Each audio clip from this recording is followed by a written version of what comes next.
अभी तक तो कोई वो नहीं है, मगर उम्मीद करते हैं कि हमारी जो जायज़ मांगे हैं, हम इतने दूर से आए हैं तो मिल के जा पाएँ, जिससे कि हमें दोबारा आश्वासन हो कि जो लद्दाख के मुद्दे पर हमारे लद्दाख के एपेक्स बॉडी और केडीए की जो बातचीत चल रही है उसे दोबारा शुरू किया जाए, क्योंकि 5 साल हो गए हैं जब से वचन दिया गया है लद्दाख को 6वें शेड्यूल के लिए, और लद्दाख मांग करता रहा है कि जम्मू कश्मीर की तरह ही लद्दाख में भी लोकतंत्र की बहाली हो। तो उस पर कोई बात नहीं हुई है अभी तक, तो इसीलिए हम उम्मीद करते हैं कि जल्द से जल्द दोबारा शुरू हो और इसको अध्यक्षता होम मिनिस्टर खुद दें, क्योंकि अभी तक ये मिनिस्टर ऑफ स्टेट्स के ऊपर छोड़ दिया गया था, जिसके कारण कोई निर्णय नहीं हो रहा था। पिछले 4-5 सालों से ये घूमता रहा है, बात वहीं अटका रहा है। ऐसी स्थिति में एक संवेदनशील सीमा क्षेत्र को छोड़ देना देश के लिए अच्छा नहीं है, देश की सुरक्षा के लिए अच्छा नहीं है। अब लद्दाख के लोग, खासकर युवा वर्ग, बहुत जल्द बेचैन होते जा रहे हैं कि ये उनके साथ क्या हुआ है, क्योंकि न तो उनको रोजगारी दी गई है, एक भी नियुक्ति आधिकारिक स्तर पर एक भी नहीं हुई है पिछले 5-6 सालों से। युवाओं के आयु खत्म होती जा रही है, वो बेकार हो रहे हैं। तो एक तरफ उनके हाथ कटे हुए हैं, एक तरफ उनकी जबान, क्योंकि कोई लोकतांत्रिक मंच नहीं है। तो ऐसी हालत अच्छी हालत नहीं है किसी भी देश की सुरक्षा के लिए। तो जब 2019 में 370 हटाया गया था तो आप लोगों ने उसका स्वागत किया था जी। और आज फिर से आप वहीं खड़े हैं जी। तो क्या आप ठगा हुआ महसूस कर रहे हैं? 2019 में हमने स्वागत 370 के प्रति हमारा कुछ ऐसा नहीं था। लद्दाख को यूटी बनाने में पिछले 70 सालों से सिर्फ 370 का हवाला दिया गया था कि इसके चलते हम नहीं कर सकते हैं, क्योंकि इसके अनुसार हर चीज जम्मू कश्मीर के असेंबली में पास होनी होती है। तो जब 370 हटा तो ये संभव हुआ कि लद्दाख को यूटी दिया जा सके। तो इसलिए खुशी थी कि लद्दाख को यूटी मिल सकती है, इसलिए नहीं कि कश्मीर के साथ कोई अच्छा बुरा सलूक हो रहा है। हम लद्दाख पर अपना केंद्रित थे कि लद्दाख को अब यूटी दिया जा सकता है, और उसी अनुसार दिया भी गया। मगर हर एक लद्दाख का आदमी ये उम्मीद करता था कि यूटी विद लेजिस्लेचर होगी, जिसमें कि विधानसभा होंगे, चुने हुए प्रतिनिधि निर्णय करेंगे कि लद्दाख का संचालन कैसे किया जाता है।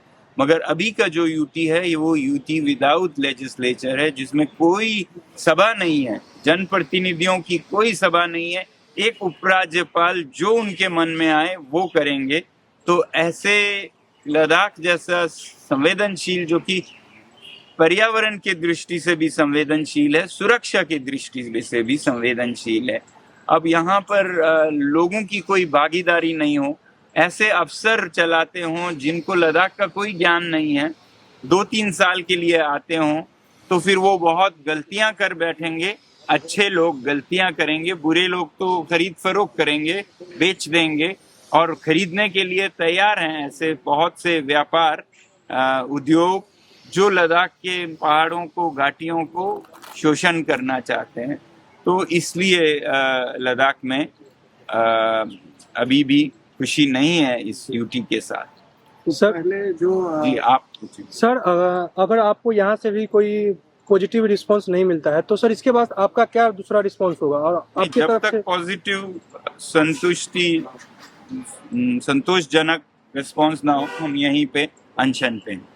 सुनम सर, इतनी प्रतिकूल परिस्थितियों में आप यहाँ पे अनशन पे बैठे हुए हैं, जैसा हम देख रहे हैं कि इतनी धूप है, तो क्या मतलब सरकार की तरफ से या दिल्ली प्रशासन की तरफ से ऐसा कोई सकारात्मक जवाब आने की उम्मीद है कि आपको जंतर मंतर जो है धरना प्रदर्शन के लिए दे दिया जाए?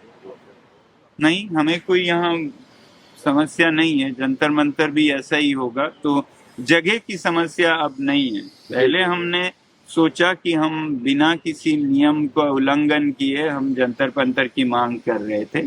वो इसलिए था कि हम वहाँ करने चाहते थे जहाँ सरकार द्वारा निर्देशित जगह है। अब वो नहीं दे रहे हैं तो हम यहाँ लद्दाख भवन में हैं।